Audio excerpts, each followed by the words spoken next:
la prod. Je mets les pieds où je veux, Little John. Et c'est souvent dans la gueule.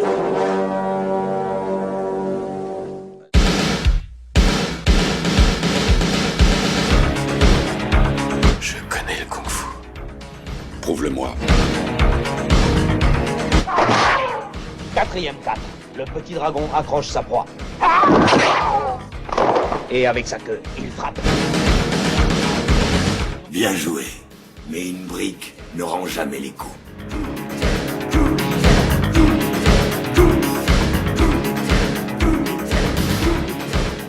Et bonjour à toutes et à tous et bienvenue dans un épisode spécial Noël de Hacking dans ton podcast, le podcast qui met les pieds où il veut et c'est souvent dans les oreilles. Et comme à l'accoutumée, non, il n'y a pas ça non plus. Mais je l'embrasse. Bon, alors je prends le micro, pourquoi ? En fait, il devait pas avoir d'épisode, American Ninja devait être le dernier épisode, mais voilà. On s'est dit qu'on allait vous faire un petit cadeau. Vous nous avez plusieurs fois posé la question comment est né le podcast Hacking dans ton podcast, et on vous a toujours parlé d'une émission qui était sortie dans un précédent podcast et où en fait Seb et moi-même, j'interviewais Seb sur comment dire l'univers des arts martiaux, et pour le coup on vous en parlait assez souvent et l'émission voilà, on la sortait pas, mais voilà. Pour le 24 décembre, pour Noël, on s'est dit que c'était, ce serait pas mal de sortir cet épisode, de le remonter, de le dépoussiérer, et que voilà, vous puissiez découvrir, écouter ou réécouter pour certains cet épisode de la rencontre, d'où est né le podcast Hacking dans ton podcast.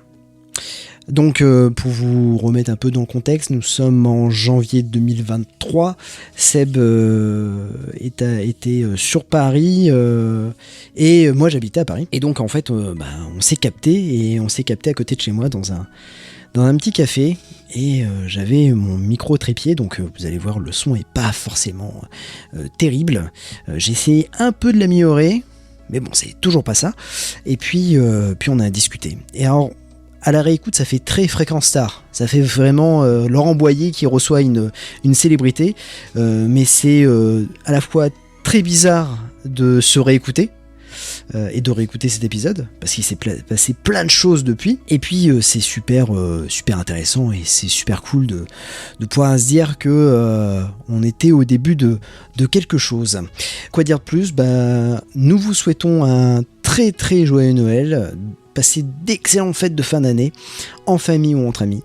On se retrouve à la rentrée. Et puis, à très bientôt. Ciao. Ça y est beaucoup quand même, hein, voilà. Bonjour tout le monde. Donc voilà, il est venu à Paris et il m'a fait un petit coucou, et puis on est en train de boire un verre. Ça s'entend. Ouais, ça s'entend, voilà. Et du coup on va un peu bavarder, et on a une passion commune. Qu'est-ce que c'est ? Ce sont les arts martiaux. La tatane, la bagarre. Donc je ne sais pas la qualité du podcast, hein. Là franchement la qualité de l'enregistrement, on verra bien. Moi ma première question qui me vient à l'esprit, c'est comment t'es rentré dans... Quel était en fait ton premier film d'arts martiaux ? Il faut que je me rapproche pour Ouais. Okay. En fait, en réfléchissant, parce que ça remonte assez loin, je pense que mon premier contact il est aux alentours de 6-7 ans, et je pense que c'est invendable. Je suis même quasiment sûr que c'est invendable. Et c'est ce qu'on discutait un petit peu en off. Ouais. Je sais plus si c'est Bloodsport, Kickboxer ou Full Contact. Parce que c'est une période où ils étaient déjà sortis, parce que 6-7 ans, moi ça me ramène, on était en 91, 92, époque glorieuse de VHS, VHS, hein, et puis surtout glorieuse de Van Damme, carrément. Et je pense que c'est Full Contact. On avait le premier que j'ai vu de lui, c'est Full Contact, parce que je crois que c'est à peu près cette période-là qu'il est sorti. Ouais, 90. Voilà. Ouais, 90, c'est Full Contact. Et donc mon premier contact c'est avec ça, et puis après forcément ayant un énorme kiff pour cet acteur-là, on avait réussi, mes parents avaient réussi à me trouver les autres, et puis du coup, mais déjà à cette époque-là, ils m'avaient montré ces films-là. Et je me dis aujourd'hui avec du recul, est-ce que je montrais ça à mes enfants ? Parce que moi j'ai une fille de 6 ans, et je me dis, c'est un peu jeune quand même.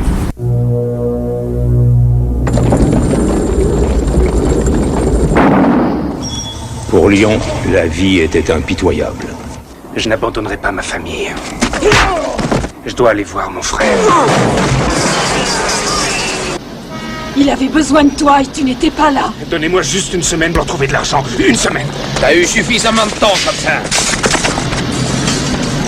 Pas de règle ici, tu fonces et tout. Il ne pourra pas aller très loin avec ses $5000. Ziote un peu, mon lapin, on est dans la haute ici. J'adore comme tu t'es battu l'autre soir.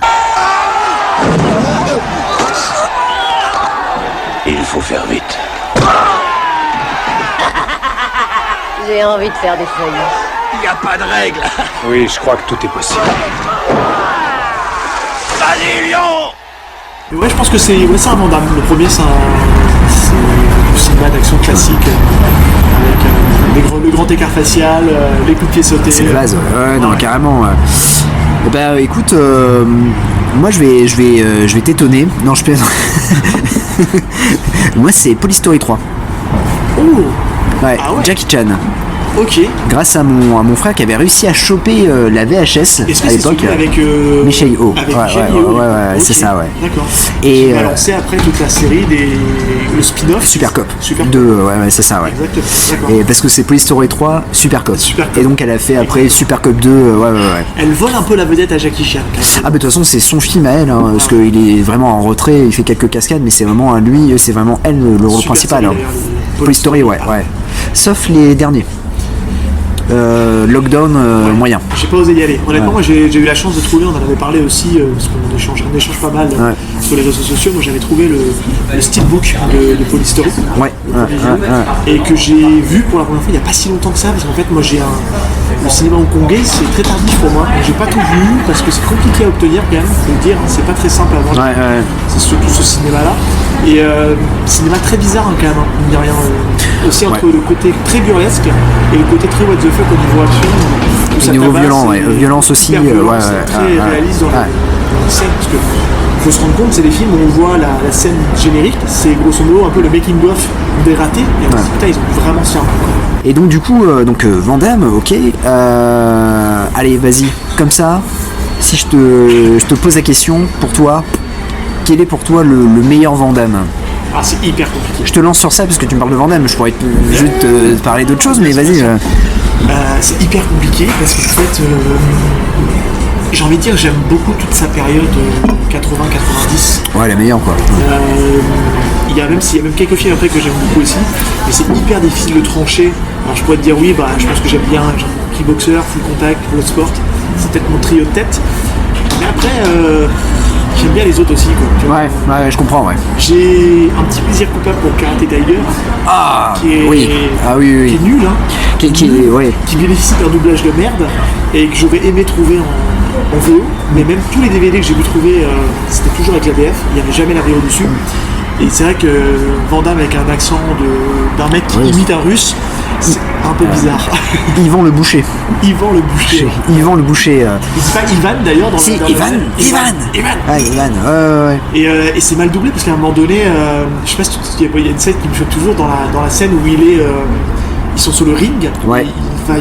Van Damme va mettre une branlée au père de. Oui. C'est son père, hein, c'est ça. Ouais, c'est ça, ouais. Et non, pas ça, c'est pas le père, je me trompe. Ah non, à la star. oui, à la star, ouais. Star, qui et est le frère de la copine de c'est ça. Jason. Exactement, voilà. qui s'appelle Jason aussi d'ailleurs. Et du coup, il y a un moment donné, tu le vois, il est sur le ring, il tape sur le ring et puis il dit tue-le. Oui. En fait, tu vois très bien qu'il dit Kellen. Oui. Et c'est très bien doublé parce qu'en fait, Et le mec, il a une voix, j'ai cru qu'il allait s'étouffer, parce qu'il fait on a l'impression qu'il dit kill him, mais il dit Oui, pas ouais, kill non, him, mais- quoi. C'est vraiment bizarre. Mais par contre, martialement, il est ouf dedans. Bah, de toute façon, il vole la vedette il vole la vedette au héros. Hein. Au héros. Puis ce film est nul parce qu'en fait, t'as le fantôme de Bruce Lee qui vient entraîner. Il lui apprend ce qui est censé être du Jeet Kune Do, mais en fait c'est du kickboxing taekwondo. C'est un champion de taekwondo en fait. Le mec. Oui, ouais. Donc il est souple, il est bon, mais il est pas très bon.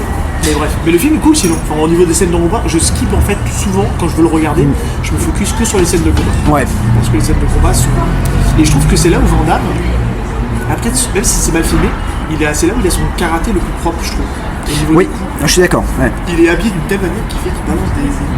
Enfin, t'as vraiment l'impression qu'il y a de l'impact à chaque fois dans le coup qu'il peut mettre. Ouais, et puis bon, en plus, ce film-là, il était fait à la base pour Kurt McKinney, donc, qui jouait le rôle de Jason. Hein. Ça devait être lui, la future star des arts martiaux. Et en plus, c'est on va dire, un rip-off de Karate Kid, on va pas se cacher. Oui, complètement. D'autant plus que l'acteur qui joue le rôle de Bruce Lee, c'est l'acteur qui joue Bruce Lee dans Le Jeu de la mort. Oui. La doublure, finalement. La doublure qui garde un masque voilà, c'est ça. tout le long de la... Oui, une fausse barbe aussi. Voilà, ouais. Une catastrophe. Et putain, Le Jeu de la mort, quel grand film. Mais du coup, ouais, en fait, Van Damme expose tout, hein, parce que il joue peut-être le méchant, mais en quelques minutes, il impressionne. Il imprime la rétine, il imprime l'écran, et c'est la force de Van Damme. C'est quelqu'un plutôt beau gosse, quand même, Ouais. pour ce qu'il est, et il sait que ça pile. On va beaucoup rejouer là-dessus. Ouais. Martialement, c'est la première fois qu'on voit un artiste martial proposer des trucs ultra propres pour l'époque. Un coup de pied sauté, un mec qui est hyper souple au niveau des jambes, c'est sa force, hein, les jambes, de toute façon. Ouais, c'est ça, ouais. Et il a quelque chose en fait de très artiste, quoi, vraiment, tu vois, c'est pas juste. C'est pas précis dans la réalisme qu'on t'a cassé la gueule, tu vois. Et martialement, il te donne envie, quand t'as coupé le film, de refaire les mêmes mouvements, quoi, tu vois. Et ça, c'était bien. Et notamment Kurt McKinney en fait n'a pas une grande carrière parce qu'on le retrouvera je crois en second rôle principal dans un film avec Cynthia Rothrock. Alors je sais plus, je crois que c'est Sword and Honor, qui est sorti en 96. J'ai vu aucun autre film de lui. Et il joue le love interest de Cynthia Rothrock, mais voilà, c'est vraiment voilà, sa carrière s'arrête et il devait jouer, et pour la petite histoire en fait, il devait jouer dans Karate Tiger 2. Il est pas dans le 3. Parce que je suis tombé sur ta bande-annonce que tu as postée. C'est Lorraine Avedon, ouais. Ah, il lui ressemble. Ah, il lui ressemble, ouais. Ah, c'est bluffant. Alors, pour la petite histoire, en fait, Van Damme et Kurt McKinney devaient revenir dans Karate Tiger 2, toujours réalisé par Corey Wen. Sauf qu'en fait, le budget a diminué, que ça se tournait en Philippines et que niveau assurance, bah c'était très risqué parce que du coup il n'y avait pas de cascadeur, il n'y avait rien du tout, enfin, c'était compliqué. Van Damme a dit non, moi je joue pas. Parce qu'en même temps, il voyait une carrière arriver. Voilà, il y avait la Canon qu'il prenait pour Bloodsport et tout ça, donc il voulait pas. Et du coup, Kurt McKinney a dit bah non, moi je viens pas. Donc ils ont dû refaire, et c'est pour ça refaire un casting. C'est pour ça qu'on a Lorraine Avedon qui commençait un peu à sortir du lot, et Matthias Huss qui est le second rôle à chaque fois, qui est pays de l'Est, allemand, voilà, qu'on retrouve un peu plus tard dans pas mal de séries B, notamment dans Kickboxer 2. Il joue un des méchants de Kickboxer 2. Exactement, tu me le dis, ouais, je le remets. Mais tout ça pour revenir sur la filmo de Van Damme. Alors, on la connaît, hein, fin des années 90, c'est un peu la chute. Alors c'est là où c'est pas étonnant non plus, parce que c'est à la fois la chute de l'actionneur classique qu'on peut connaître, donc le film à papa avec les gros bras, le mec qui casse la gueule au méchant. Il faut se diriger vers tout doucement vers les années 2000 où on est moins sur ce cinéma-là. C'est ça. Il va revenir après avec John Wick et compagnie. Oui, ouais, c'est fou, hein. De toute façon, c'est cyclique. Hein. Et c'est là où Van Damme va être un petit peu dans le creux de la vague. Il va avoir ses soucis d'addiction, mais pour autant, il y a quelques films que j'aime bien dans cette période un peu troublée. Il y a le Street Fighter qui est le petit plaisir coupable, parce que moi j'étais pile poil dans la cible en fait. Hein. C'est le premier Van Damme que j'ai vu. Ouais, bah quand c'est ça, moi, Street Fighter, moi j'avais 14-15 ans quand c'est sorti. C'est quoi, c'est 92, 93 95 94 Street Fighter, ouais. 94, moi j'avais 10 ans passés, donc en fait j'étais pile poil dans la cible pour regarder ce film là. Alors il est sorti en 95, mais nous on a dû l'avoir en VHS un an ou deux après. Ouais, c'est ça, ouais. Donc j'étais au collège quand je l'ai vu pile poil dans cette cible là pour découvrir du Van Damme, mais ouais, j'aime bien, il a une filmo qui est quand même cool, et c'est ce cinéma en fait et puis les branches au cerveau, et comme je suis assez client des films d'arts martiaux, c'est un peu le kink, hein, tu vois. Ah oui. Et d'ailleurs, tu as fait des arts martiaux. Ouais. En fait, je vais l'avouer ici. Ah oui, je me suis mis au karaté en regardant les films de Van Damme. Ah bah tu vois, ça c'est... D'accord, ok. J'avais donc 6 ou 7 ans. C'est le premier Van Damme, premier contact avec Van Damme. Et puis mes parents à côté trouvaient que j'étais un peu réservé, que j'avais besoin de reprendre un peu confiance en moi. Ils m'ont mis au karaté. J'ai démarré le karaté assez jeune. J'avais 6 ans quand j'ai démarré. Je l'ai fait pendant 2 ans en fait. Alors j'aurais pu avoir le niveau de la ceinture verte, mais à l'époque en fait c'était hyper codé en fait des arts martiaux. Ils donnaient pas les ceintures trop vite. Donc il m'a mis des barrettes. Donc il m'a mis l'équivalent de 3 barrettes en fait sur la ceinture, qui était l'équivalent de la ceinture verte. Donc, pour rappel, hein, pour le karaté, c'est blanche, jaune, orange, verte, bleu, marron et noir. Et donc j'avais l'équivalent d'une verte parce que je connaissais les 3 katas qui me permettaient d'accéder à la verte. Ils ne me l'avaient pas donné pour autant. Donc, et là c'est passé une année ou deux, et puis à cet âge-là en fait on est des éponges, et on oublie aussi très vite ce qu'on a appris. Ouais. Et j'ai repris le karaté après 2-3 ans dans un club où j'ai tout repris à zéro. Ça l'a pas fait. Et j'ai arrêté et j'ai repris que au moins 7 ou 8 ans plus tard. J'ai repris le karaté D'accord, ok, ouais. 17 ans. À 16-17 ans. Et j'en ai refait après pendant 5-6 ans. Grosso modo, dans l'ensemble, hein, j'ai à peu près une dizaine d'années de karaté derrière moi. Et après, là, actuellement, je fais plutôt du MMA, kickboxing, un peu tout ça, pour changer un peu d'air. Mais je me suis arrêté à la marron, en fait. J'ai jamais passé la noire. Donc, c'est un objectif que je me suis mis, c'est que peut-être que avant mes 40 ans, c'est de me repréparer, de me remettre pour avoir la noire pour le côté un peu achievement, de se dire, voilà, j'ai accompli un cycle et j'ai ma ceinture noire. Donc voilà, après ça veut rien dire. La ceinture, je me rappellerai toujours ce que disait un prof, c'est pas la ceinture qui fait le niveau, parce que tu peux te faire casser la gueule par tes ceintures noires, et une ceinture verte peut te casser la gueule parce qu'il est meilleur techniquement que toi. Ouais. La ceinture, faut juste se dire que ça sert juste à tenir le kimono.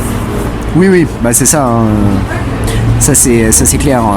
J'avais mon prof aussi, mon sensei qui disait ça, parce que j'ai fait aussi des sports de combat, notamment le kung-fu. Ouais, ça devait être intéressant ça aussi. C'était intéressant, mais écoute, j'en avais pas dans mon coin, mais j'aurais bien aimé en faire. Tu vois. J'ai eu le même parcours que toi, parce qu'en fait, mes parents me trouvaient réservé, et timide et tout ça, ils voulaient un peu déménager. Et on est arrivé à Bordeaux et ils voulaient que que je me forge une carapace, un truc comme ça, voilà. Et du coup il y avait le karaté, il y avait le judo et tout ça. Et moi j'étais un fan de Marta Cascos. T'as combien de temps de retard pour qu'on parle de Marta Cascos ? Écoute, non, et Marta Cascos, et alors notamment le film Kickboxer 5. C'est ton premier film avec lui ? Ouais. Alors moi je te dirai lequel, c'est mon premier Marta Cascos, je te dirai lequel c'est. Et donc Kickboxer 5, premier film avec Marta Cascos, où je me suis dit l'entraînement qu'il fait, il est ouf. Il est dingue. Et tu le fais pas parce que tu le fais. Voilà, c'est ça. Et mon frère était un grand fan de Marta Cascos. Bon, il est toujours fan de Marta Cascos. Il avait même les VHS, notamment film ADN. Enfin, il allait vraiment dans les trucs obscurs de Marta Cascos parce que c'était c'était la star du moment. C'était assez court son cycle. Ouais. Son cycle de star entre guillemets. Il est vite tombé dans les DTV. 3 films. 3 films qui sont sortis du lot. Alors on va dire 2 films parce qu'on ne compte pas Kickboxer 5. Je pense que c'est le film qui l'a peut-être révélé. Ouais. Ils se sont dit oula, c'est un mec intéressant. Il a fait un autre film que je vais parler. Ouais. Et puis après il a eu le fameux Crying Freeman avec Christopher Gans. Puis il a fait un autre film aussi. Auquel tu penses ? Double Dragon. Ah oui. Mais là, il a touché le sommet et puis c'est. Et il est retombé. Et Scott Wolf. Celui-là, j'ai préféré lui. Mais pourquoi pas ? Voilà. Mais du coup, j'étais vraiment fan de lui et puis sa technique et tout ça. Et j'avais appris dans le magazine qu'il avait fait du kung-fu. Donc du coup. Et il était aussi accessoirement gymnaste. Oui, tout à fait, C'est pour ça qu'il a cette souplesse et qu'il a ce côté très atypique en fait. Il a un côté très. Il a un art martial très aérien. Je veux dire, il est il saute déjà très haut et c'est le seul à faire cette fameuse technique qui refera plus souvent, de faire quasiment, tu sais, une espèce de un loop, comme au patinage artistique quand les filles elles s'élancent, elles font un triple axel. Lui en fait il fait un triple axel quasiment à l'horizontale du niveau du sol, et c'est un des seuls à faire, c'est un peu sa marque de fabrique à Marta Cascos. Ouais, tout à fait, pour finir avec un coup de pied et terminer son adversaire, quoi. Et vas-y, dis-nous ton film, parce que je sais ce que tu vas me dire, et c'est un de mes films préférés. Donc, putain, quel film, mais quel film. Un grand film. 75% d'entre eux sont armés. 45% sont défoncés à longueur de journée. Si on ne tente pas quelque chose, ces gamins sont perdus. Tu sais que dalle sur les mecs qui sont ici. Je veux vous connaître, c'est pour ça que je suis là.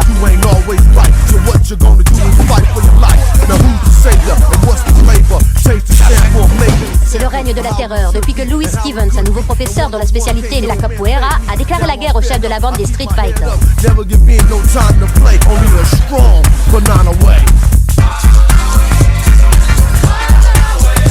Back what you know, back what you own, and learn it like you reap what you sow. Living strong is the only way, that's why my people shout and say. Alors, un peu cliché, mais dans le côté, tu sais, monter en puissance, moi ça a marché. Pareil, c'est un film qui doit de 94. Ouais, ça, c'est 93, je crois. 93. Alors, il y a tout qui fonctionne. Parce qu'en fait, il faut juste le dire. Il y a déjà le rôle d'un des profs. C'est donc le père de l'actrice. Jude Lewis. Ouais. C'est Lewis, son prénom, c'est comment c'est, je sais jamais. C'est pas George. Je sais plus, c'est le père de Juliette Lewis qui joue ce rôle. On a l'impression qu'il a toujours été âgé et il est mort il n'y a pas si longtemps que ça. Et qui jouait le père de Van Damme, dans Double Impact. Que j'aime beaucoup aussi. Ah ouais, j'adore Double Impact. On n'a pas parlé, mais j'adore beaucoup de Double Impact.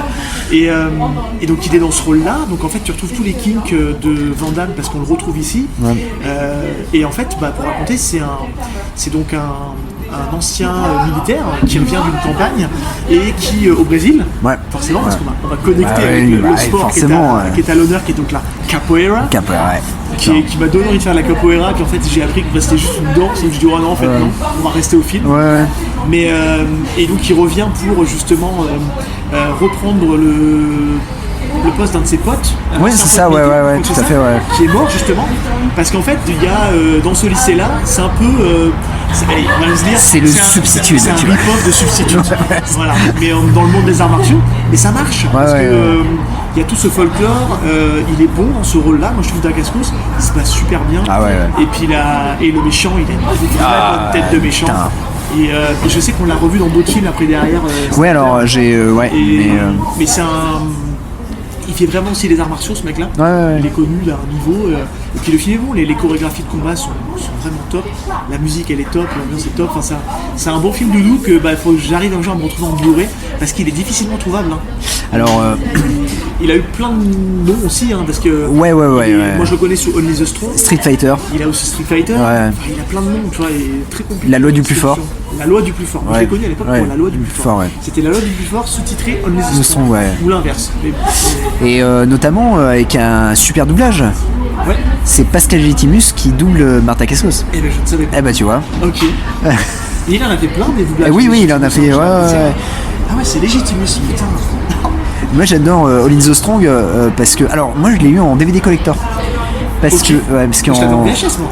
Ah oui, en VHS, Je ne l'ai plus la VHS parce que forcément, j'ai rien gardé la VHS, mais je l'avais en VHS, All in the Strong. 2007, il y a un film export Metropolitan qui sort en fait. C'est un film Metropolitan. C'est un film.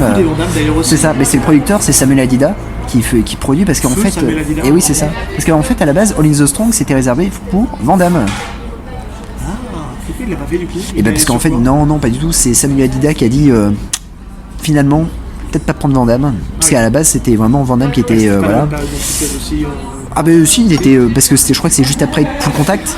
Ah, ok, d'accord. Donc c'était carrément, tu vois. Et en fait, ils se sont dit, on va peut-être prendre quelqu'un d'autre. Et en plus, c'était sur la capoeira. Est-ce que Van Damme va le faire? Enfin, tu vois, ça allait être un compliqué. Voilà. Il aurait pas été crédible. Non, comme le karatéka, je fais du karaté. C'est ça, Capoeira, ça aurait été bizarre, alors que pour le coup, Dacascos apportait une certaine fraîcheur que on connaissait pas trop. Mais c'est rigolo que tu parles de Metropolitan parce que on est en regardant sur beaucoup de films d'arts martiaux. Moi, c'est un logo que je voyais tout le temps. Le cheval qui court. C'est ça, s'écraser sur l'écran. C'est un truc que je ne voyais que ça. J'ai plein de DVD Metropolitan, justement, parce que. Beaucoup de Jackie Chan. Beaucoup de Jackie Chan. Et notamment, du coup, ils ont ressorti des grands succès, et notamment All in the Strong en double DVD collector, avec un documentaire. Un documentaire sur le film, une making of du film et un documentaire avec Vincent Cassel, parce que Vincent Cassel il fait de la capoeira, et donc du coup dans ce documentaire là il explique ce que c'est que la capoeira et tout ça. Il connaît très bien Marc Dacascos et il connaît très bien l'art. Mais on en oublie on oublie un énorme avec Cascos qui est juste Pacte des loups, qui est grand film. C'est vrai. Alors, il y en a qui lui chie dessus parce que très cliché, parce que moi je l'aime beaucoup. Parce que c'est un film en deux parties. C'est un film que j'ai vu au cinéma aussi. Je l'ai vu au cinéma. Et c'était une claque avant au cinéma. Parce que t'as une partie historique, une partie action, c'est ça. Donc c'est.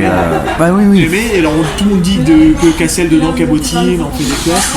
Moi j'aime bien. N'empêche. La révélation du bras. Moi ça m'a pris. Ah oui, franchement, Puis bon, on chie dessus, mais je crois que c'est 4 millions ou 7 millions d'entrées, quoi, Pacte des loups, quoi, tu vois, c'est vraiment... Non, puis après, on se dit à jour, moi j'aime beaucoup le cinéma de Gans. Ah, mais Gans, honnêtement, il y a pas... Que ce soit Crying Freeman, je l'ai revu il n'y a pas si longtemps. Crying Freeman, il est génial. Ça marche encore. Et puis ça rend vraiment hommage au HK, ouais. Non, mais surtout au manga. Ah oui, au manga, ouais, c'est vrai. Le manga d'Ikegami, qui d'ailleurs, alors je sais pas quand est-ce que sortira l'épisode, mais à mon avis ça sera après. Il y a eu justement donc Angoulême avec une expo d'Ikegami. C'est un monsieur qui commence à avoir un certain âge, donc voilà, il a repris tout le manga de Crying Freeman et il l'adapte super bien. Ah, c'est un super film niveau méchant. Chicky Cario, il est juste énorme. C'est dans ce film-là qu'il rencontre son épouse, Narda Cascos. Il ne lâchera plus. Voilà, c'est ça.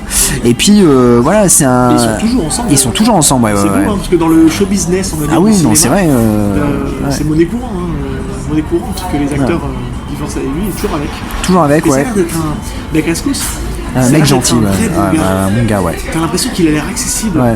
Et je voudrais pas dire de conneries, mais je crois qu'une fois j'avais répondu à un commentaire d'un de ses messages Instagram et je crois qu'il avait liké ma photo. Ah oui, ouais, c'est. Il avait l'air le like assez facile, tu vois, et je me dis oh putain, il a liké mon truc, quoi. Je suis refait. Narda Cascos, ouais, tu vois. Narda Cascos, tu sais. Et il a l'air, ça a l'air d'être un vrai bon gentil, quoi. Alors que Van Damme, tu vois, il est un peu lunaire, moins accessible. Je suis pas sûr qu'il soit vraiment accessible. Je pense que Van Damme, c'est les. Alors, un peu moins maintenant, mais à l'époque, je pense que c'était la gentillesse, mais attention, je suis gentil, mais à côté de ça, voilà, c'est pour faire le buzz, tu vois. Bah, je suis gentil, il y a un gentil intérêt. Mais il avait quand même pris pour le dire, hein. Il a un moment donné touché plus terre. Un boulard énorme. Mais Dargascos, j'ai pas l'impression qu'il a eu ce moment où il a pété un cap, tu vois ce que je veux dire. Oui. C'est un vrai bon gentil et c'est un acteur que j'aime beaucoup. Et malheureusement, il n'a pas eu la carrière qu'il méritait. Je suis content de l'avoir retrouvé à John Wick 3 par exemple. Wick 3. Il est bien dans John Wick 3. Je le trouve vraiment bien. Dommage qu'il ne garde pas son personnage. On va pas spoiler pour John Wick 4.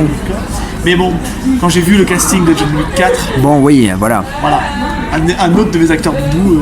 On parlera peut-être d'ailleurs. Bah tout à fait, ouais. Mais je t'avouerai qu'il a pas eu de chance, Narda Cascos, parce qu'en fait, après le Pacte des loups, il y a 2 projets quand même qui s'annulent, réalisés par Christophe Gans, Raon, qui est annulé, et puis Bob Moran.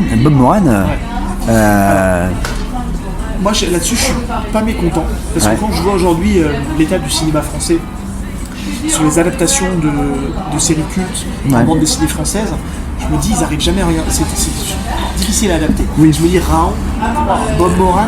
Ah, Bob Moran, ça peut être Gans en plus. Tu vois, il y a un truc qui aurait pu être super, une série polar qui est 13. Ah oui. Ils l'ont adapté en série. Ouais, pas ouf, hein. C'est pas ouf. Et pourtant, il y avait tout le matos. Alors, celui qui est la meilleure adaptation de 13, on la connaît, c'est Jason Bourne. Ah bah oui, totalement, oui, carrément. C'est pas du 13, mais c'est la meilleure adaptation du 13. Oui, je suis d'accord. C'est le même plot de départ. Le mec qui est amnésique et puis voilà. En fait, se rend compte qu'il fait partie d'une organisation. Voilà, bref.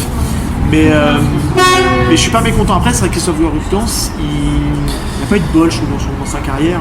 Il fait un très bon Silent Hill, c'est lui qui fait. Ah oui, Silent Hill, ouais. Le Silent Hill est très très bien. C'est un gros passionné qui malheureusement a bidé beaucoup, et ce qui fait qu'il n'a pas eu la carrière. Il a pas énormément bidé parce que Silent Hill ça cartonne aux États-Unis quand même, parce qu'il développe une suite. Alors il développe parce qu'en fait il a des projets qui s'y plantent. Bah, tu vois, Raon ça a pris beaucoup de temps. Il a Corto Maltese qui pareil, tu vois ça voilà. Son plus grand désespoir c'est Fantomas. Avec Thomas Langman qui désolé de l'expression mais qui lui baise la gueule au dernier moment. C'est étonnant ça. Ouais, c'est il a pas cette réputation là pourtant. Ah non c'est on la sent l'ironie là. Voilà. Ouais, c'est bon. C'est bon, ouais, on la sent bien. Non mais ouais, tout est prêt, les affiches sont prêtes. Et en fait, il veut faire un Fantomas vraiment violent, vraiment sombre, voilà. Et au dernier moment, Langman fait bah non, on va faire une comédie, puis on va être José Garcia. Et oui, parce qu'à la base, c'était ça. Et lui, en fait, son but, c'était de mettre Vincent Cassel dans le rôle de Fantomas et Jean Reno. Ah, ça aurait pu faire le duo, voilà. Bon, ça ne... Voilà, donc il y a plusieurs projets qui bident. Après, il a un projet où il met du pognon, il met 25 millions d'euros. C'est La Belle et la Bête qui bide, par contre, qui bide sec parce qu'il fait 2 millions d'entrées. Et c'est Le Belle et la Bête avec aussi Cassel. Ouais, je trouve pas très bien ce film-là. Et Léa Seydoux. Ouais. Je l'ai pas vu. Ouais, il est pas visuellement. D'autant plus qu'il y a, je crois que dans la même année, je crois, il y a La Belle et la Bête aux États-Unis qui sort. Bon, ouais. Avec Hermione Granger. Ouais, c'est ça, ouais. Donc là, ouais, ils se sont fait écraser. Quoi. Voilà. Et puis là, il reprend les chemins, les chemins un peu de studio, parce qu'il va réaliser Silent Hill. Ah ouais. La suite de son film en fait, hein, totalement. Mais alors l'autre il se positionne pas ensuite. Ah, le Silent Hill Révélation. Ouais. Bon, il est annulé. Je pense qu'il est annulé. Ouais, ok. Bon, c'est facile, maintenant on peut le faire. Oui, voilà, ouais. Quand on voit que. C'était quel film d'ailleurs là, que je pensais que ça avait annulé les. Ah, c'est Halloween. Ça n'avait jamais fait Halloween. Halloween, ouais. Qui est une catastrophe. Hein. Écoute, le dernier est une merde. Hein. Je ne l'ai pas vu. Ah ouais. On pourra en parler. Moi, j'avais bien aimé le premier. Le premier remake est cool. Qui a annulé le fait que c'était plus ça. Oui.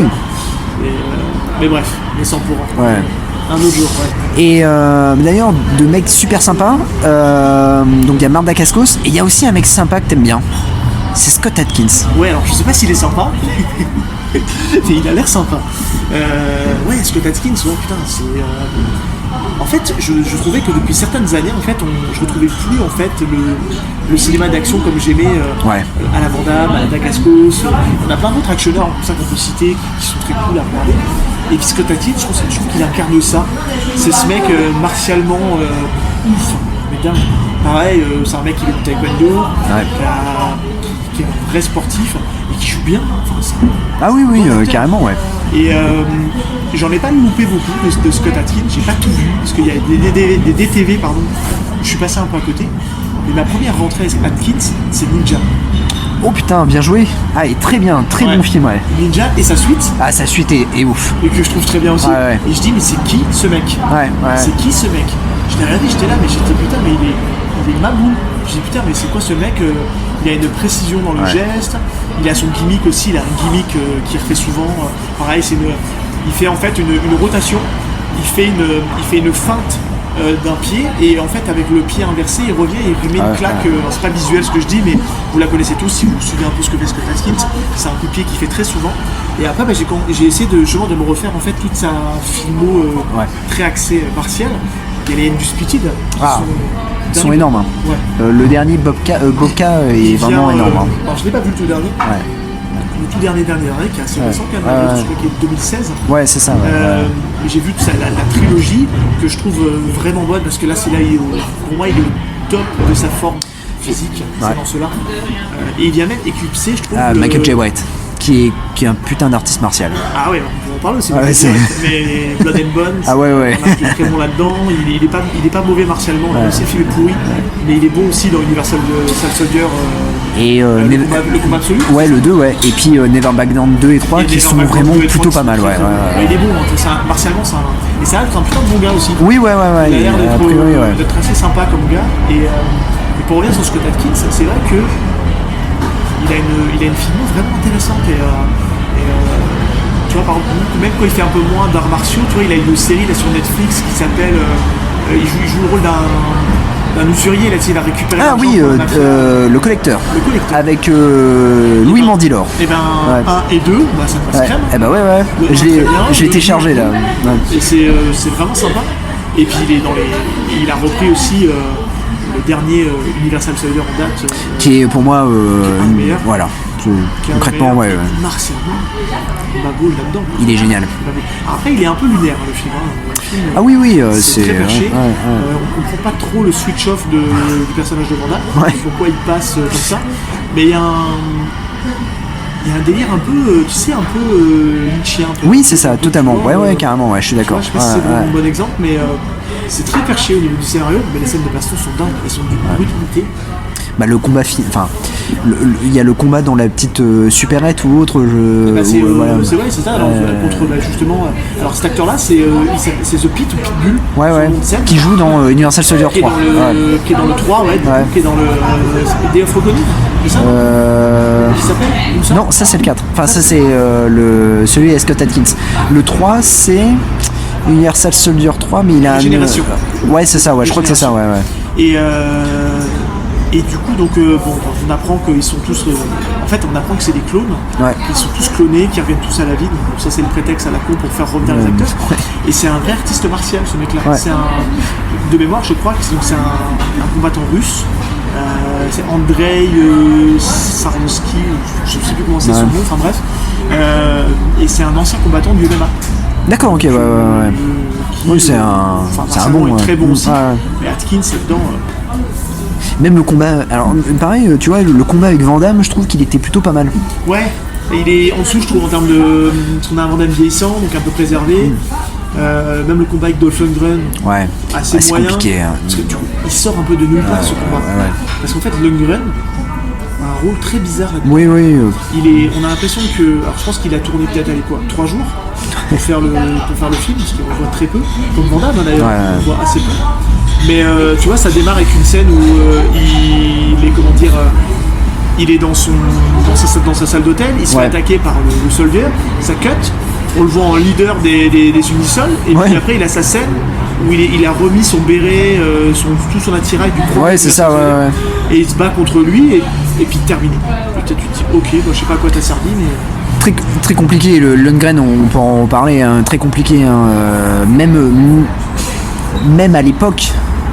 Parce que martialement il est fou, il est quand même ceinture noire de karaté Shotokan, comme ça, enfin ouais, c'est ça. Mais il n'a jamais montré vraiment, à part dans Les Griffes du Dragon Rouge, c'est ça, c'est ça, où il montre vraiment, que c'est un boss. Il est bien. Ouais. Maintenant, les choses vont changer dans le quartier. Les Yakuza résoudront tous les problèmes que vous pourriez avoir. Les Yakuza, ici? Mais oui. Oh, vous n'êtes pas à Tokyo, vous êtes en Amérique? Oui. Je ne suis qu'une petite commerçante. S'il vous plaît. Vous avez un problème? Je peux vous aider? Non. Pas de problème du tout.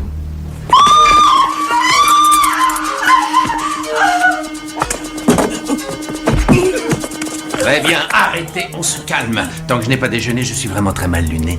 Je ne crois pas que vous aimeriez me voir en colère. Maintenant!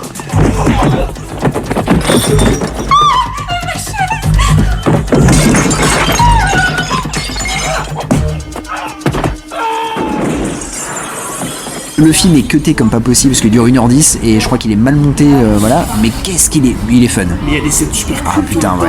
Et puis tu parles de la du Gradon Rouge, moi j'ai un énorme kink aussi pour le fils de... Ah, Brandon Lee, Rapid Fire. Bruce Lee. Rapid Fire et... Dans Les Griffes du Dragon Rouge. The Crow. Et il y en a un quatrième que je suis en train de chercher qui est très cool aussi. Ouais, il a fait un film avec époque HK avec Bolu Young. Alors celui-là, je l'ai trouvé dans un cache, je l'ai pas encore regardé, mais il en a un autre... Il y a Laser Mission sinon. Ouais, pareil, celui-là je l'ai chopé aussi, mais pas vu encore, mais Rapid Fire, The Crow et Brandon Lee. Destin brisé malheureusement sur le tournage de The Crow, Morcon, balle réelle, bon voilà, c'est con. Qui est expliqué, alors je sais pas, dans... Je trouvais que c'était quand même dégueulasse, cette scène-là, mais bon, mort expliquée dans le film Dragon. Ah ouais, j'ai aucun souvenir. Je l'ai vu, j'ai trouvé ça nul à chier. Ouais, mort expliquée, puisqu'en fait... Alors, attention, je joue Bruce Lee. Ouais, c'est pas du tout un artiste martial en plus, c'est ça qui est, c'est ça qui est fou. Et dans le film, ils expliquent que il y a la malédiction de la famille des Lee, donc du coup, parce que en fait, dans sa famille, il ne fallait pas qu'il y ait un fils. Malheureusement, Bruce Lee est né, et toute sa vie, en fait, il s'est caché. Enfin, c'est le film qui explique ça. Toute sa vie, il s'est caché. Il a un prénom de fille pour pas que le démon le retrouve, tu vois. Et donc du coup, à un moment donné, il y a une baston dans un bar, et comme il était assez bagarreur, il se bat, manque de peau, et c'est dans les journaux et tout ça, c'est un garçon, et a priori, le grand-père a dit « pars parce que le démon va te choper ». Et il y a un truc que je trouve... Dans la réalité, moi j'ai appris que s'il a fui Hong Kong, c'est parce qu'il avait justement trop de casseroles au cul. Ouais, c'est ça, ouais. Et qu'il s'est barré parce qu'il se bagarrait forcément trop avec les gens, et il est parti pour ça, quoi. Et en fait, il y a une scène que je trouve... Honnêtement, c'est chaud, surtout quand tu connais après la suite de l'histoire. Du coup, en fait, il y a Bruce Lee sur une scène de Opération Dragon. En fait, il tombe un peu dans les vapes, il se bat contre le démon. Et le démon va lui montrer, sa tombe, sa future tombe. Et du coup, il lui pose une question, tu es le seul dernier de la lignée? Il fait oui.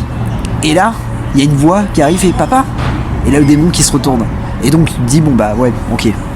Voilà. Je trouve que c'est dans Opération Dragon. C'est dans Dragon. Ah, dans Opération Dragon. Oui, parce qu'en fait, c'est la scène, c'est dans le film. En fait, il est sur le tournage d'Opération Dragon. Ah, ok, d'accord. Oui, on met dans le contexte. Il est sur le tournage d'Opération Dragon.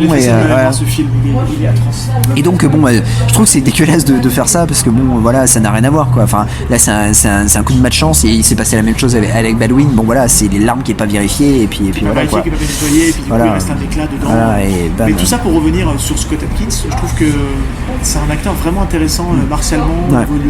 Là, j'ai très hâte de le voir. Alors, j'ai très hâte de le voir dans John Wick 4, du coup, parce qu'il joue le rôle de l'antagoniste. Il est bon dans les rôles de méchants. J'aime bien dans ses rôles de méchants. Surtout que là, t'as deux gros masterclass sur John Wick 4, Donnie Yen et Scott Adkins. C'est pour faire un peu le lien, parce que ça, si on parle d'arts martiaux, c'est un acteur que j'ai découvert vraiment sur le tard. Forcément, qui dit Scott Adkins, Donnie Yen, Ip Man 4, que je trouve aussi très bon. Énorme. Et moi j'ai découvert Donnie Yen par la saga des Ip Man. D'accord, ok. Mon premier contact avec Donnie Yen, c'est comme je disais, en fait, moi je suis resté dans les cinémas d'arts martiaux, je suis resté très américain. Oui, d'accord, ok. J'ai encore un énorme manque au niveau asiatique, au niveau HK, même si j'ai vu quand même pas mal de Jackie Chan. Mais pour être très franc avec toi, j'ai vu plus de Jackie Chan américain que de Jackie Chan hongkongais. Ouais. Pour des millions de fans de par le monde, il est une légende vivante. Si vous ne l'avez encore jamais vu, C'est lui, il est là. vous ignorez ce qu'est l'action. Ils sont des otages! Ils sont dans l'aéroglisseur! Appelez la police côtière! Dimension Film présente le héros hyperactif qui réalise ses propres cascades. Jackie Chan. Donnie Yen, moi, c'est un mec que j'ai découvert vraiment sur le tas, et martialement, j'ai pris une claque. Je pense qu'il rentre facilement dans mon top 3 des meilleurs artistes martiaux acteurs. Tu vois, c'est dans mon top 3. Alors, il y a mon cœur, même si je sais qu'il est moins bon martialement que Scott Adkins ou Donnie Yen, mais mon numéro 1, ça reste Van Damme. Oui, non, mais c'est sûr. Et puis c'est le premier, vrai premier. Il y a eu Chuck Norris avant, mais. Mais après, t'as Scott Adkins, et après, t'as Donnie Yen. Mais j'arrive pas à les départager, en fait. Parce que plus je regarde des films de Donnie Yen, plus j'ai du mal à départager, parce que Donnie Yen, il a une vitesse d'exécution. C'est fou, hein. C'est vitesse de point, de précision. Et pour avoir vu pas mal de making-of, où justement, notamment j'ai vu le making-of de Ip Man 4 où Atkins explique justement la scène qu'il a faite avec Donnie Yen. C'est d'une précision impressionnante. Il se met des coups, il se porte vraiment des coups. Ah ouais. Et à un moment, il a mis ses excuses parce qu'il a porté un coup un peu fort à Donnie Yen. Donnie Yen dit non, t'inquiète pas, il lui en a remis un derrière. Il te l'a séché comme pas possible. Et Donnie Yen, impressionnant, et surtout que plus si jeune que ça, et il continue à être il a une bonne cinquantaine, soixantaine.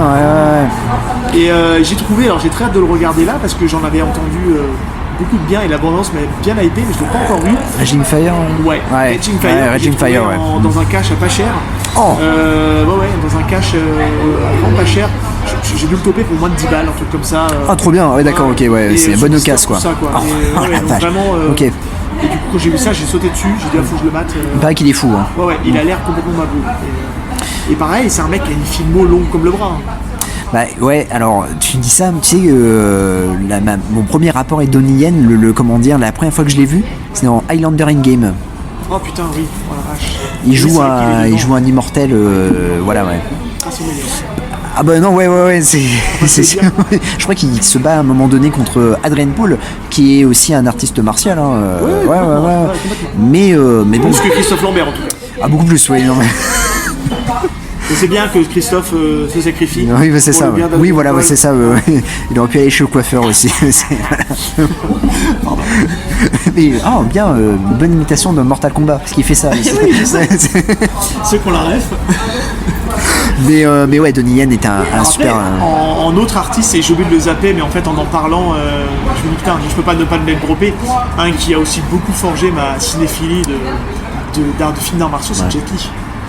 on ne peut pas ne pas parler de Jet Li. Bon, il y a Jackie Chan, mais Jackie Chan c'est un truc à part parce que Jackie Chan il est bon martialement, je vais vite l'évacuer, j'aime bien ses films, on en a parlé de toute façon avec History, mais c'est un mec qui est devenu un artiste martial parce qu'il a fait l'école de Hong Kong, qui est formé aussi au combat, comme Michel Yeo d'ailleurs.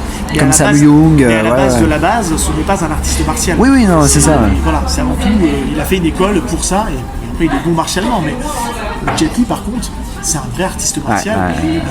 Il est assez ouf aussi ce mec-là. Et j'ai vu une bonne partie de sa filmo aussi, pas tout, il me manque quelques HK. Toute sa filmo américaine, même si elle est pas tout le temps bonne. Là j'aime bien cet acteur quoi. Il est bon. Écoute, est-ce que tu as vu Oula. Je vais te demander un truc, c'est un film HK. Ouais. Est-ce que tu as vu le remake de Fureur de vaincre? La Fureur de vaincre, génial. Christophe Legendre. J'aime bien. Je vais peut-être me faire détester par les gens qui écoutent le podcast, mais je préfère la version de Jet Li. Ah oui, alors, tu préfères... Ah ouais, t'es chaud toi. Ah ouais, d'accord, ok. Je préfère martialement, même si Bruce Lee était ouf, j'ai vu tous les Bruce Lee. Pourtant c'est pas compliqué, il n'y en a que 5. 5 il y a les 3 premiers, plus... La Fureur de vaincre, la Fureur du dragon. Oui, c'est ça, il y en a 5, Il y a Opération Dragon. Et Jeu de la mort. Il n'y en a que 4. Big Boss. Et Big le Boss, premier. 5, Donc, donc on parle bien de la Fureur de vaincre, avec l'histoire des Chinese. Bruce Lee fait un taf de fou. Le premier à faire un truc comme ça. La scène du dojo au Munchaku est assez fou, mais même si les coups sont assez bluffants parce que Bruce Lee était assez ouf martialement, ça manque, la patine de l'époque commence à se faire ressentir. Et du fait que j'ai vu, et pour info, j'ai d'abord vu la Fureur de vaincre de Bruce Lee et j'ai vu après Jet Li. J'ai pas fait l'inverse. D'accord, ok, j'ai vu celle de Jet Li avant, donc du coup je préfère. Non, j'ai vraiment vu d'abord le Bruce Lee et après j'ai vu Jet Li. D'accord, ok. Et Jet Li, ce qu'il propose dans ce film-là, martialement, c'est fou, hein. La scène de fin contre le général japonais, c'est un vrai artiste martial en face, ce qui n'est pas le cas dans le film avec Bruce Lee. Martialement, il tient pas la baraque le mec en fait. C'est un acteur assez connu, je sais plus le nom de l'acteur, mais il a une gueule de cinéma qui fait que tu te dis waouh, c'est un bon acteur japonais. Mais dans le film avec Jet Li, la scène de fin est pas boule. Cette puissance qui dégage ce général japonais et Jet Li propose des trucs assez maboules. C'est fou. Il y a des gimmicks en termes d'arts martiaux dans la scène de fin qui me reste et c'est imprimé dans la rétine. Il échange des coups de poing au bout d'un moment il y a toujours en fait dans ces combats là, il ramasse pendant un tiers du combat. Il y a 2 tiers où il commence un peu à se neutraliser, il prend le dessus sur la fin quoi. Et sur le moment où il prend le dessus, il t'enchaîne des coups de poing à une vitesse de ouf, le méchant général, et à un moment donné il lui fait une feinte où il est main ouverte, il lui passe la main ouverte sur le visage, il tourne la tête, il le ramène crochet du gauche. Et cette scène là elle est ouf. Elle est dingue. Je suis d'accord. Et partiellement Jet Li est assez fou. Jet Li il débarque très franchement, il est connu du grand public. Alors moi j'étais tout petit, j'avais 8 ans. Il débarque en 98 avec L'Arme Fatale 4. C'est vrai. Parce que. Je l'ai découvert là-dedans. Alors moi j'ai découvert là-dedans, mais je l'ai parce que je ne savais pas qui c'était. Et en fait, il avait déjà une filmographie bien remplie, parce qu'il y avait les Tues une fois en Chine. Dr. Wong. J'ai les 2 premiers dans un double DVD. Le fameux. C'est. Je l'ai encore su. C'est énorme ça. Je l'ai ressorti parce qu'il faut que je me les remate. Ça c'est énorme. Et en plus c'est une saga qui est assez longue. Je crois qu'il y a 7 films comme ça. C'est assez. Alors après, ce que je reproche un peu au cinéma hongkongais de cette époque-là, c'est que les acteurs sont souvent câblés. Tu sais, c'est des acteurs pour les actions comme dans Tigre et Dragon, c'est beaucoup du câble et compagnie. Ça, j'aime pas trop. C'est sympa, c'est joli. Mais j'aime bien le côté brut, etc. Je suis d'accord. Totalement d'accord, Et c'est vrai que après quand il rentre aux États-Unis, tu vois, comparé à Jackie Chan, quand il va aux États-Unis, il fait des films qui c'est Jackie Chan en fait. Ouais, tu vois, vraiment très Jackie Chan. Il amène sa patte de Hong Kong. Et puis il arrive déjà avec un film où il est déjà il fait un peu le comique, tu vois, quand il fait Jackie Chan Monk. Alors c'est celui qui va sortir aux États-Unis en tout cas. C'est ce film là et je crois qu'il y a Police Story 3 qui sort après, qui était sorti déjà à Hong Kong depuis longtemps. Mais il a été fait sur le sol américain celui-là, non? Parce qu'il est dans le Bronx. Oui, c'est ça, tout à fait. Mais c'est Golden Harvest qui produit, Et puis après, il va enchaîner d'autres films, Rush Hour et tout ça. Et pour autant, ouais. Ah, j'ai pas le droit de toucher à ce film-là. Greg est un fervent défenseur de. Ouais. Le 2 aussi. Le 2 aussi, le 3. Le 3, non, il est dégueulasse. Hein. Le 3, avec Yvan Attal, c'est du bon. Ouais, le premier est très bon. Ouais. Dans Fou, oui. Voilà, c'est un film culte, en fait, digression avec des potes. Il y avait tellement des scènes cultes. Chris Tucker était dans la vague à ce moment-là. Ah ouais. C'est Chris Tucker, hein. Ouais, Chris Tucker, ouais. Et on s'amusait à reprendre les phrases cultes de ce film-là à la cour d'école. C'était rigolo. Hey, c'est les Beach Boys. Ouais. Quoi? C'est assez fou. Alors que Jet Li, lui, est connu sur... et je crois que ça a pas matché parce qu'il est connu sur L'Arme Fatale 4 où il joue un rôle super sérieux, où il se bat, méchant, où il se bat comme un fou. Ouais. Et en fait, après, il est directement pris dans Romeo doit mourir, une sorte de Roméo Juliette. T'as eu La Momie 3 avant? Ah non, La Momie 3 c'est bien après. Hein. C'est après La Momie 3? C'est 2007 je crois. Ouais. 2007-2008. Hein. J'ai vu au cinéma celui-là. Ah ouf, ouais. Il est pas ouf. Hein. Parce qu'en fait, il en fait quelques-uns, hein, parce qu'il fait Roméo doit mourir, qui est un immense carton. J'ai bien aimé aussi. Avec Alia. Alia, qui est mort plus tard dans un ouais, c'est ça, ouais. Qui a joué dans La Reine des damnés. La Reine des damnés. Ouais. La suite d'Entretien avec un vampire, avec Vincent Pérez. Ouais. Et puis, il fait aussi The One. Alors, t'as oublié Le Baiser mortel du dragon aussi. Ah putain, très bon film. Je crois que c'est un de ses meilleurs. Hein. Le Baiser mortel, il y a Jackie Cario aussi, non? Ouais, Jackie Cario. Le Baiser mortel du dragon, moi j'aime beaucoup celui-là. J'aime bien sa période américaine. Alors, The One, même si il est difficilement regardable aujourd'hui, mais à l'époque, tout le monde lui avait chié dessus. Moi, j'avais bien aimé. À l'époque, c'est un. Ouais, à l'époque, c'est un film qui post-Matrix, qui essaie de faire un peu. C'est vrai que visuellement, à l'époque, tu dis, c'est fou, maintenant ça vit, mais à l'époque, tu dis, c'est quand même dingue. C'est Jet Li contre Jet Li contre Jet Li contre Jet Li, c'était quand même dingue. Il y a Jason Statham qui joue dedans. Ah ouais, Statham. Il en a fait un autre avec Statham. The Rogue. The Rogue, qui est vraiment énorme, avec un twist énorme. Il a fait aussi avec un rappeur, là, tu sais. En sursis. Avec Demix. Moi je l'ai bien su. Ouais, et avec Marc Dacascos. Ouais, Marc Dacascos. Qui joue le méchant. Ouais. Là c'est tout making réalisé. Dacascos en méchant, Jet Li, et ils sont bons. Le combat final, c'est un cercle de feu. Ouais, c'est ça, ouais. C'est le revival de Marc Dacascos. Enfin, c'est juste après Le Pacte des Loups. Il va enchaîner ce film-là et Shanghai Strike Force. Oui, il est bien sûr. Ouais, qui est dans lequel Marc Dacascos a avoué avoir, mais je crois qu'il l'a avoué dans l'émission de Scott Adkins en disant j'ai eu super peur parce que en fait la scène finale qui est sur une voiture mais ou dans une plateforme mais qui est en l'air, il n'est pas câblé. Oui. Donc du coup, il se bat vraiment et là il a dit j'ai fait mes propres cascades mais parce que c'était pas assuré comme voilà et donc il se. Faut le dire, hein, ces artistes martiaux là pour la plupart n'étaient pas doublés. En fait. Ouais non. Même leur scène d'action parce que on les paye pour ça. Hein, c'est avant tout des artistes martiaux plutôt que des acteurs. Et Jet Li était aussi connu pour faire ces scènes lui. Mais moi j'aime bien Jet Li, tu vois, après il y a eu son son Danny the Dog. Ah putain, t'es très bon, ouais. Avec du recul, j'ai eu une autre vision, en fait j'ai été un peu perverti parce que j'ai écouté une chronique d'un autre podcast du RPU, Super Cinématol qui en ont parlé. Et c'est vrai que quand ils ont mis en lumière le restant très premier degré, moi souvent un film d'action, je le prends pour les scènes d'action. Ouais, bien sûr. Le scénar, en fait, je le débranche le cerveau et je cherche pas à essayer de savoir l'arrière-pensée qu'a le réalisateur là-dessus. Luc Besson, on sait ce qu'il est maintenant. Oui. C'est quelqu'un de très problématique. Mais moi, je le prenais pour les scènes de bagarre, les scènes de tatane et puis ça. Moi, ça me donnait pour mon argent, quoi. Les deux Besson avec Jet Li, Baiser mortel du dragon et Danny the Dog, c'est vrai. Sur le Baiser mortel du dragon. Ah oui, ouais. Et pareil, la production pour Danny the Dog. Danny the Dog, c'est pas lui qui réalise? Ah non, c'est pas lui qui réalise. Dans les deux, il produit. Okay. Ouais. C'est une production, pas autant pour moi. Ouais. Et c'est Chris Naon qui réalise Baiser mortel du dragon, mais l'autre, je sais plus. Mais c'est pas Louis Leterrier, non, je sais plus. C'est peut-être ça.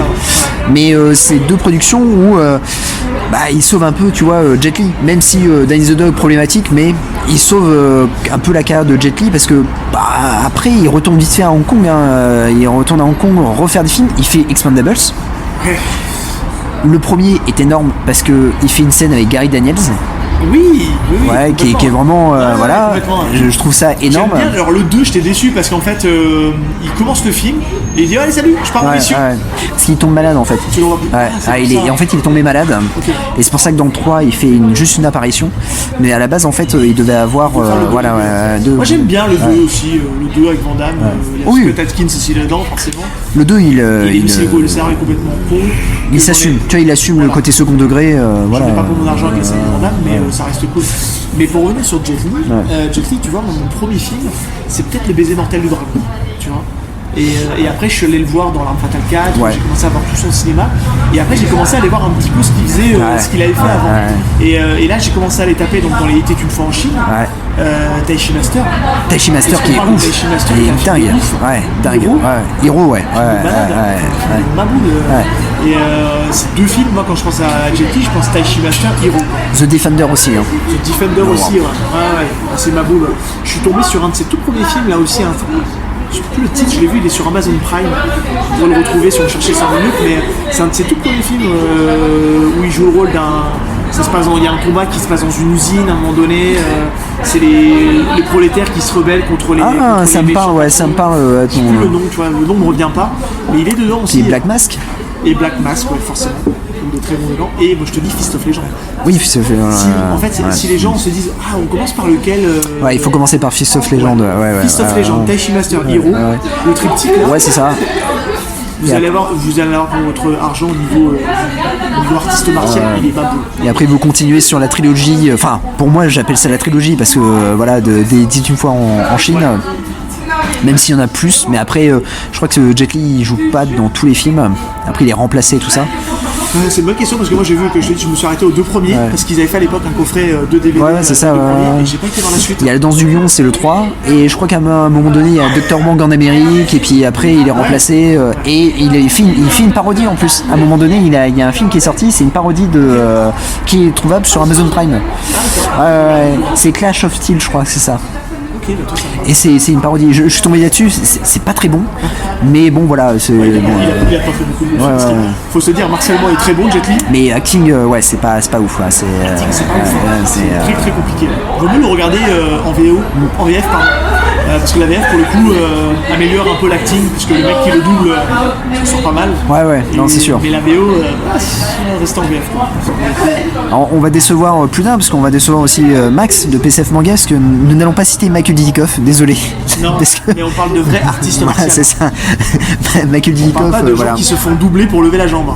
Doublé par Richard Norton, qui est dans American Ninja. Non mais c'est dingue, tu te rends compte que le mec il fait son plan, il commence à lever la jambe, cut, on double quelqu'un d'autre qui donne un coup de pied et cut, on revient sur le plan de visage.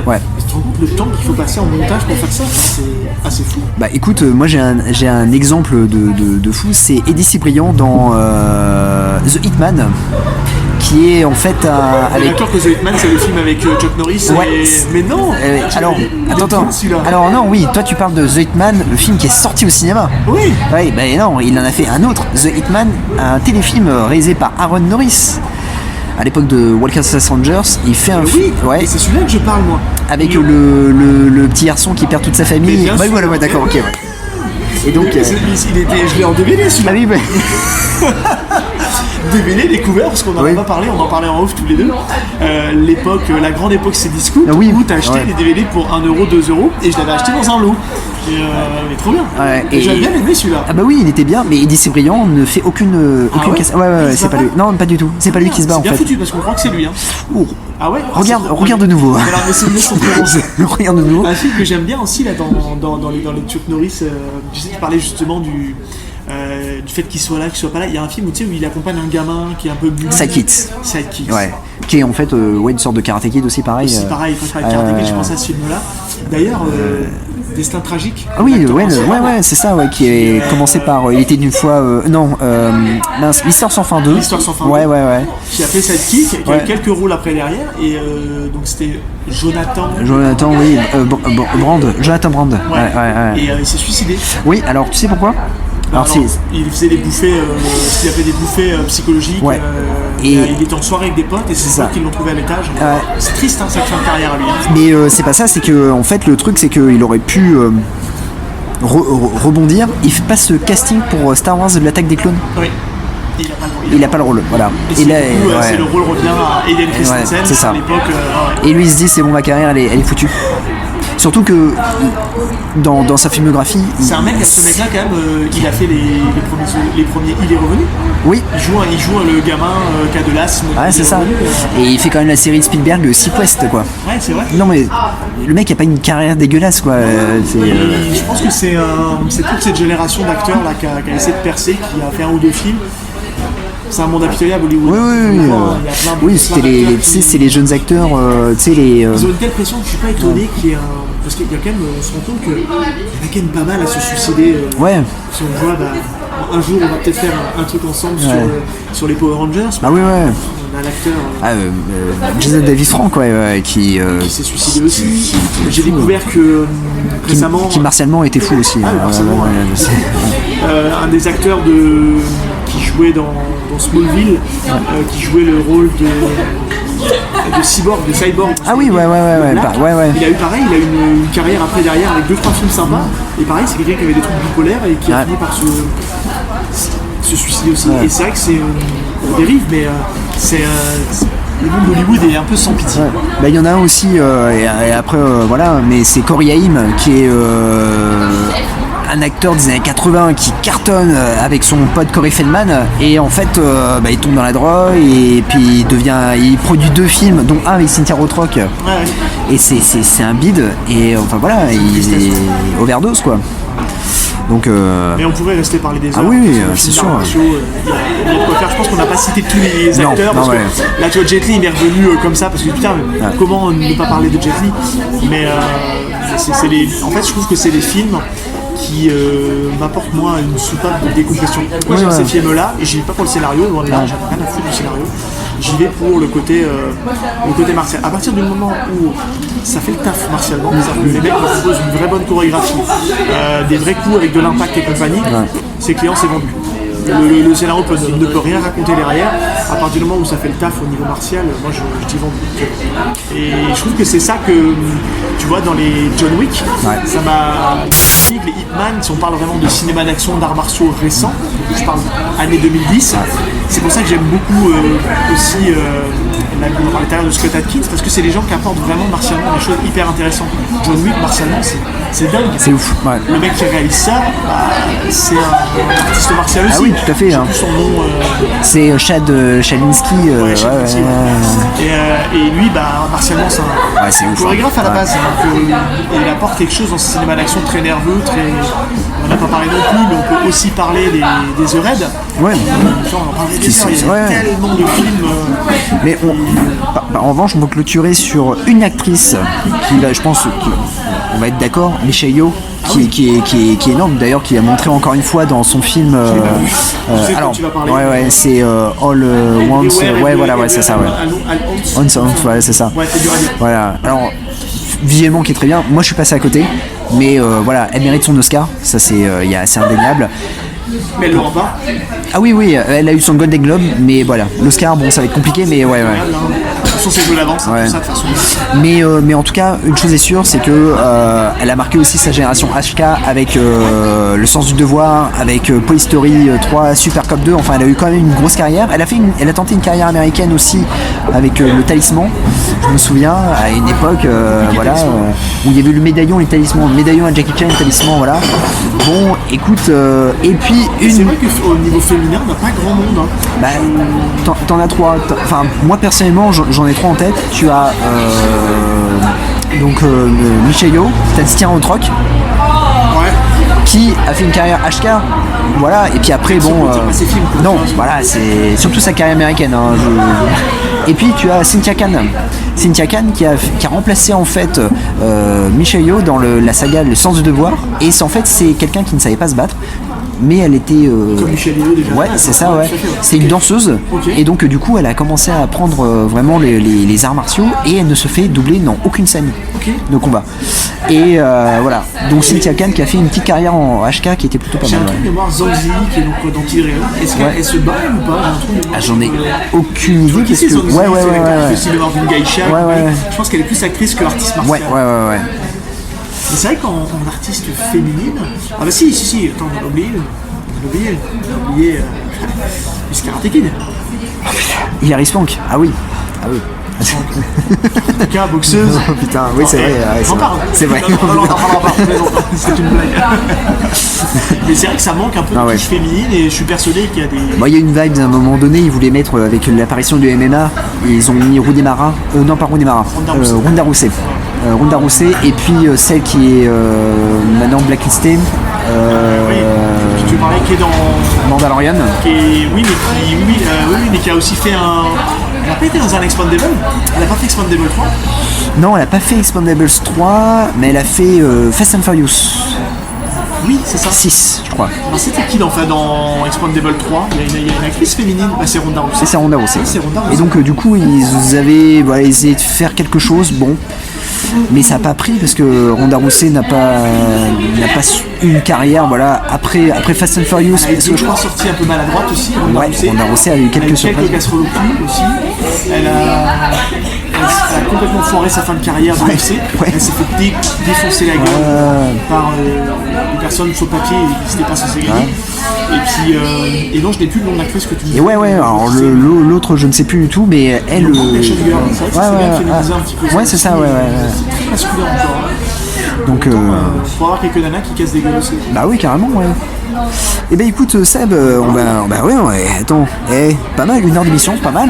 C'est pas mal, c'est cool, très bien. Un truc sans sujet, sans filet. J'espère que ce sera audible pour vous, que ça me plaira. Ouais, j'espère aussi parce que. Les prémices de quelque chose. Peut-être, clin d'œil. En tout cas, c'était super sympa. Carrément. Franchement, à refaire. Et puis, nous, on se donne rendez-vous très prochainement pour une libre antenne. Allez, des bisous, salut. Salut tout le monde.